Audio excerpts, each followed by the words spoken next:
Welcome back to the Talking Hedge. I'm Josh Kincaid, Capital Markets Analyst and host of your Cannabis Business Podcast. Today we've got some interviews from MJ Biz Con 2019 in Las Vegas, as well as kind of what the industry might do next year, according to our guests, which includes Nurse Heather, who expects some federal shifts, as well as some more normalization. Anthony Ingoglia of Socotra Capital had said he expects the Safe Banking Act and other regulatory reforms to change the industry next year. Kam Nemec with Green had said that he expects that the Safe Act will increase debit and credit card processing. Ashanti with Blacktacular Events had said that consolidation of smaller businesses should be expected. Yauger of Lemon Haze expects national legalization preparations to start taking hold. Chelsea Long of Candy Budz expects that the Canadian 2.0 edibles will start taking off. Victor Mitchell of Lead Funding expects an increased need for capital. And Henry Finkelstein of Cannabis Big Data expects a continuation of the maturing industry and requiring more tools. So with that, enjoy the interviews. Don't forget to leave some comments. Let me know what you want to hear in the upcoming year. All right, we're back here at MJ Biz Con. Nurse Heather. Who are you with, Nurse Heather? Cannabis Nurses Network. Perfect. And others. So 2020 crystal ball prediction. Here we're at MJ Biz Con, largest cannabis conference in the world probably. It is. And so what's your anticipation for 2020 and beyond? What's your crystal ball say? Well, I think that, we're going to see a lot of more states going legal in 2020. I believe we'll see some, federal shifts. I don't know exactly what that's going to look like, but I do think we'll have some federal shifts. And more than anything, I think it's just the normalization of cannabis is going to continue through 2020 and beyond. So with the proliferation of CBD, you're going to see more products and more scrutiny with the FDA. Is that a good shift? Is that a bad shift? Well, CBD is great because it's one cannabinoid out of the plant that is a conversation starter. It's helping people come to this plant, which is a master teacher for us, master healer.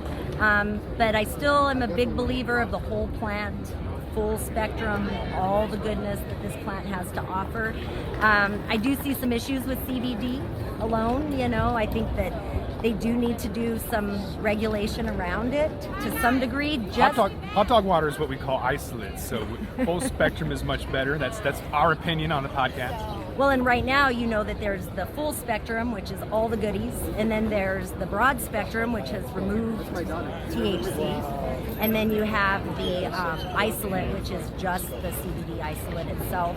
And, there's issues because from the nursing perspective, I've had a nurse just recently who was using CBD oil, and she went for her pre-drug screening and came back hot for THC. And she said, but I got this on the web and it was, it was full spectrum hemp. And unfortunately it had THC in it that she was not able to get her job that she was seeking, and it also caused issues for her with her license with the State Board of Nursing. So I think that there needs to be some education. I'll always come back to education. And, we need to not try to be sly when we're working with CBD and put that THC in there so it works best without letting people know what we're doing. Because it does, professionally and ethically, it's the wrong thing to do. It's harming people in some ways in their professional world. So, especially in the medicine side. I'm old school. I love hash. I didn't really realize it was full spectrum back in the day. I didn't know why I liked it. I didn't know what terpenes were. But definitely that's my favorite. But I would be looking forward to CBL, CBG, CBN, THCV, a lot, 480 something other cannabinoids. So if we can get a plant to produce more of those and with more terpenes, I think that's going to be the best idea. Maybe a 1-to-1 ratio where there's a high amount of terpenes in there to get that desired result with higher levels, I guess. Yeah, there's so many cannabinoids that we know about that we're not really paying attention to. And there's also, I assume, my gut tells me, that there are cannabinoids and components of this plant that we're not aware of that are also very beneficial. It's interesting, I was here at MJ Biz and had someone come and say, oh, you're in the cannabinoid industry. And I said, no, that's Big Pharma's in the cannabinoid industry. I'm in the cannabis industry. which is the plant where the cannabinoids come from. And, I will always keep my alliance to this plant, always have and always will. If anyone has any questions and they want to get a hold of you, where can they find you? Well, all your nurses out there, you can check us out at cannabisnursesnetwork.com and our new app that we have, which is cnnmembers.com. So come and join our group. If you're a nurse out there, you know a nurse, you love a nurse, let them know there's an entire network here to support them in their endeavors to learn more about cannabis, the science, and to also be supported and empowered by other nurses that have been in the game a long time. I'm celebrating my 10th anniversary this year in the cannabis industry. So That's like 70 years in cannabis. I was going to say, I'm like a senior citizen in the cannabis industry. Yeah, you tell people 5-6 years and they're like, wow, that's a long time, and 10 years is insane. It takes a lot of grit to stay in this industry for 10 years, especially the past 10 years where it's been developing at such a rapid pace. Oh, I know who she is. This is great to see everyone. Well, with that, we're going to roll this one up. I'm Josh Kincaid. This is Nurse Heather. We're going to go check out MJ Biz Con inside. Don't forget to like, share, and subscribe, or don't. Have a great show. Come on out next year if you didn't make it this year. And we're out. All right, I'm sitting here with Anthony Ingoglia. He's with Socotra Capital. Sitting here day one, MJ Biz Con. Anthony, where do you see the cannabis space going with lending or just whatever? What's your crystal ball prediction? What's it doing? Where's it going? You know, the big hinge here is really going to be Safe Banking Act. So, you know, what the crystal ball says about Mitch McConnell and whether or not we think he's going to bring it to the floor. A lot of folks think he's a big believer in the Hastert rule, meaning unless the majority of the Republicans are going to vote for it, he's probably not going to bring it to the floor. So my bet is I think we're going to see the Safe Banking Act probably kick out another year beyond the upcoming election, and then pending the results of that election, we might see some regulatory changes. If it goes blue, if it stays red, then we might be in this perpetual kind of environment. And, you know, the need for alternative lenders like ourselves would still continue to exist. But, you know, I hope, you know, personally, I hope that the space gets the regulatory reform it needs, because I think society ultimately benefits from having a banking cannabis industry. It's safer, you know, more compliant, a lot of benefits to everyone all around. So it's kind of it's Mitch McConnell, really. And I really, if I had to guess, I'm going to say he's going to kick the can. Being able to actually operate and be able to have cash and automate, scale, expand are all huge things. So definitely I would hope for that as a crystal ball prediction. So state your name and your company and how people can find you. Tony Ingoglia at Socotra Capital. You can go to www.socotracapital.com. And we're out. Day one, MJ Biz Con. I'm here with Kam Nemec. He is with Green up in Edmonton, Canada, payment processing system. Kam, how do you see the payment processing system surviving with the eventuality of the Safe Banking Act and the integration of banking? Where do you see the industry? What's your crystal ball prediction? So I'll kind of tell you what my lawyers tell me in DC, which is don't try to crystal ball the law. But I mean, you can see this the way that with the passage of the Farm Bill and CBD becoming legalized, it's still a very chaotic industry, right? It's trying to get payment processing for a mom and pop CBD store or even for a major retailer is still a difficult proposition. You know, so we see our business is simply offering the same things that we're offering, except adding things like credit cards and debit cards into the mix, right? You look at Square exists, Stripe exists, all those companies exist because they make people's lives easier and simpler, as well as being able to show compliance and things like that. So the value added proposition, even with when the passage of something like the SAFE Act, is simply making things compliant and easy. Right? So if it does happen, which it might or it may not, we still see a lot of relevance for our type of business down the line. Perfect. And so are you in just Canada? Are you in the US as well? So we're exclusively US focused, actually. We haven't even launched into Canada. We just happen to be based there. But the market in the US is obviously so much bigger. You know, Southern California is a market the size of Canada. So, you know, we're going where the demand is and where our clients' needs are. Mm-hmm. And do you see any expansion, any international opportunities? Obviously, Canada has plays with Germany and Latin America. China seems to be wanting to get in the game and take advantage of Oregon's excess of cannabis. What do you see next year or 2020 beyond with the globalization, legalization, and future opportunities with payment processing? Well, I think as with anything, the devil is in the details, right? I mean, you try being an international retail store or something like that, selling exclusively online, and it's still a pain in the ass just to get payment processing. Right? So if you're an American company, or if you're a Canadian company, or if you're a European company, trying to integrate all those various payment systems is very difficult. Right? So down the line, when China comes on board, well, China is almost exclusively China Union Pay, right? It's a different credit card network entirely. Visa Canada is a different entity than Visa US. And in the background, all of these things are working behind the scenes to try to, make sure the money gets to the right place. But trying to become or get a merchant account as any type of retailer, much less a high-risk one, internationally is a very difficult proposition. So making people's lives easier, that's where companies like ours come in. Brilliant. And for the record, state your name, your company, and how people can reach you. So sure, my name is Kam Nemec, and my company is Green Payment Processing, essentially. And you can reach us at greengreen.io. Perfect. Thank you so much. Yeah. With that, I'm out. Day 2 here with the Ashanti Hall Blacktacular events, asking what is your crystal ball prediction? What do you see happening in 2020 and beyond? Well, what I see happening is a lot of consolidation, a lot of these small companies shaking themselves out and not being able to shake it out, and a lot of really good small companies getting eaten up by bigger places that have less care for the industry and care for what they're doing. So if they're not plant focused, they're not going to be around because it's going to be cutthroat. So if you're not passionate, they're not going to be around? That's exactly what I have to say. If you're not passionate, you're not going to be around. Yeah. Okay. Now, is it a lack of capital? Is it just a matter of consolidation? Too many companies? Why is there going to be a lot of consolidation and closures of companies? It's going to be because the larger companies are going to be lowering their price point for other companies, and so the ones who aren't passionate don't want to do it because they love it and are the best at what they do. They're just going to sell out. Yeah. So you think automation is going to be a play in that, or is it outsourcing? How are companies going to kind of survive? Without being able to bank yet?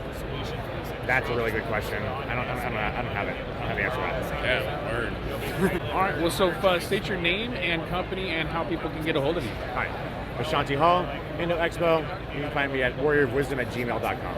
With Blacktacular events, right? Blacktacular events. Perfect. With that, we're out. All right, day 2, Canacon. Brian Yauger with Lemon Haze. What is your crystal ball prediction for hemp and or cannabis industry for 2020 and beyond? Crystal ball prediction for the cannabis industry 2020 and beyond. Right now, what's really interesting is watching all the companies around the country starting to position themselves for inevitable national legalization. The big question is how far is that off? You talk to some people that say it's as early as a year off, and some people still say it's 10 years off. But whoever's not preparing for it now is making a big mistake. So that's multi-state operators, that's people looking to expand, scale. What's going to be the catalyst? Is it Safe Banking Act? Is it money? What's the roadblock to get there? Well, that's what's funny, because you actually see there's a lot being put in place already. The Safe Banking Act is a perfect example. Also, the Farm Bill for the CBD for the hemp that happened last year. That's a good step. It's a baby move. The Safe Banking Act is huge. Even you see states like Oregon have already passed laws saying that they'll be able to have interstate commerce with adjoining states that are also legal once it's federally legal. That's really kind of a bill that does nothing except for say, hey, we're ready for you. And so, you're starting to see even these government agencies put things in place for nationalization, just waiting for it to get here. And it's going to be really interesting, because I think it's going to be one of those that happens really fast. I don't think it's going to be one where we're going to say, we're closer. It's going to be one day we wake up and, oh my word, this is here. I agree. So state your name and company and how they can get a hold of you. Yeah, Brian Yauger, CEO of Lemon Haze Events. We do bud tender events. You can reach me at brian@lemonhaze.com. Check out our website, lemonhaze.com. Or give me a call, 206-305-8796. With that, we're out. Day 3 of MJ Biz Con. We were at Candy Budz. For the record, state your name and how people can look and find out more about Candy Budz. I am Chelsea, and you can find us on Instagram at Cali Candy Budz, or you can email me at charlie@caliCandyKitchen.com. So edibles are a big thing. We have 2.0 in Canada. How are you guys being received based out of California? You have chocolate flavored nugs that look just like weed, so it's very much a novelty. You can have CBD, you can have THC, or I think what you guys found out last year at MJ Biz Con is that a lot of the people that have booths want to buy your product to store because it looks more like cannabis than some of the fake stuff. So you can't have real cannabis on the floor. This is the closest thing. And so it's almost like a novelty within a novelty for the business-to-business sector. How is it working for consumers? Wonderful. We've stopped just about everybody that's walked by, stopped, looked, and tasted it. We're doing well with the display thing, as you mentioned. I've actually reached out to a couple of people who come to these shows that we met before and asked them if they wanted to use our candy buds in their displays. We have a couple of display people and medical people who have used them because they look way realer than you can imagine. And we're doing really well in the market. I think we've been busy nonstop all 3 days. So I mentioned Canada 2.0 with their edibles. Do you see this as being a huge international novelty item that has cannabis? I mean, this is chocolate flavored candy that looks just like weed. So you have green and perp and different flavors and sizes and options. Seems like the perfect international edible. We've had a lot of people reach out to us saying that Canada was going to be a problem, but we've had other people saying that they'd love to work with us. We've talked about maybe MOUs, maybe agreements, maybe getting into Canada, maybe sending a couple of people over there, teaching them how to do it, and we'll go from there. I don't see why not. Do you know what some of those roadblocks are? As a Cannabis Business Podcast, we like to talk about challenges and opportunities. What is some of the roadblocks to go to Canada and bring your candy bud edibles to the international market? They're really, really, really strict about whatever gets put into your product in Canada, I believe needs to be made in Canada. You have to have it tested before it goes into your product, then you have to have your product tested after it's already made as well. And we kind of have an appeal. They look real, but they've got a little bit of fun to them, so I don't know if that's going to affect their laws and regulations when it comes to packaging and not affecting children and trying to stay away from that. So we'll find out.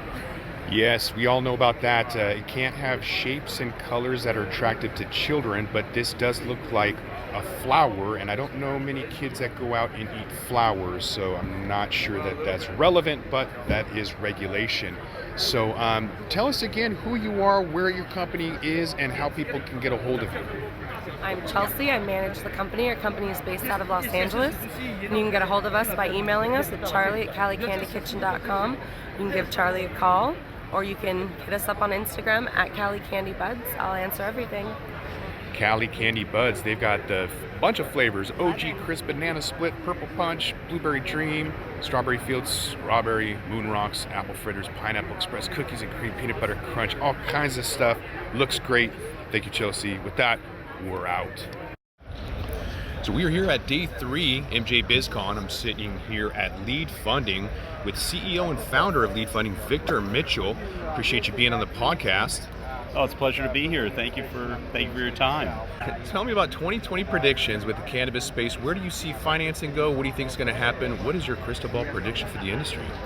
Well, I think there's going to be continued growth and a lot of demand for inexpensive capital. Our company provides senior debt financing to the cannabis industry. We're one of the few, if not only, direct lenders in the country. And we see big growth opportunities in 2020, possibly even doubling our business from this year. What's leading the change? Is that the Safe Banking Act moving forward from the House to the Senate? Is it the professionalizing? Is it the normalization? Is it just standard movement? What's making that progress forward? Where do you see that? Well, who knows what's going to happen with the Safe Banking Act? It's likely won't pass anytime soon. And even when it does pass, it'll probably take another year or two for banks to aggressively enter in and start providing real estate-backed financing to cannabis operators. So, we're just seeing a high-growth industry that requires a lot of capital expenditures, and we're a great source of affordable debt for operators that own their own real estate. I see that as a professionalization and normalization with debt financing. Anytime that you can give somebody capital for debt, I think is a lot interesting. relative to just a convertible note or equity. And so what are some of the roadblocks that you're seeing?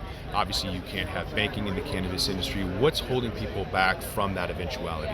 Well, the biggest problem is that a lot of the operators are taking enormous risks and not buying their own real estate. So they're signing long-term leases, which are terribly risky, and investing millions of dollars in properties they don't own. So our advice is always to purchase property and invest in it so you can control your own destiny. So that's really the biggest impediment, is a lot of the operators don't own their own real estate. But for the ones that do own their own real estate, we're a perfect fit for them.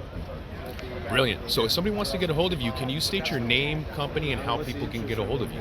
Sure. My name is Victor Mitchell. I'm the CEO of Lead Funding. That's LEAD FUNDING, and you can visit us at leadfunding.com. Perfect. Thank you so much. We're out.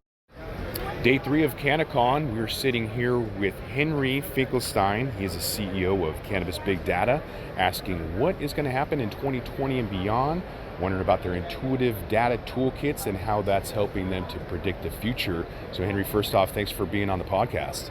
Thank you very much. So what does your data telling you about what's going to happen in the future, or what have you seen just being boots on the ground from previous years and trending forward, or just out of the blue? What's going to be happening? What's your crystal ball say? Crystal ball says that the entire industry is maturing and it's gaining in sophistication. So if anything, it's that these toolkits, these data toolkits, will be necessary for any successful business coming into the next year. Mm-hmm. So with Washington in particular, we've got 5-6 years. Anything beyond 3, you could start to see some trends and anomalies. What are you starting to see after 5-6 years? We've got 26 million joints being sold in Washington. We could talk about product trends and anomalies, but in general, what are you seeing just with the existing states and emerging states? What's trending? Where are things moving?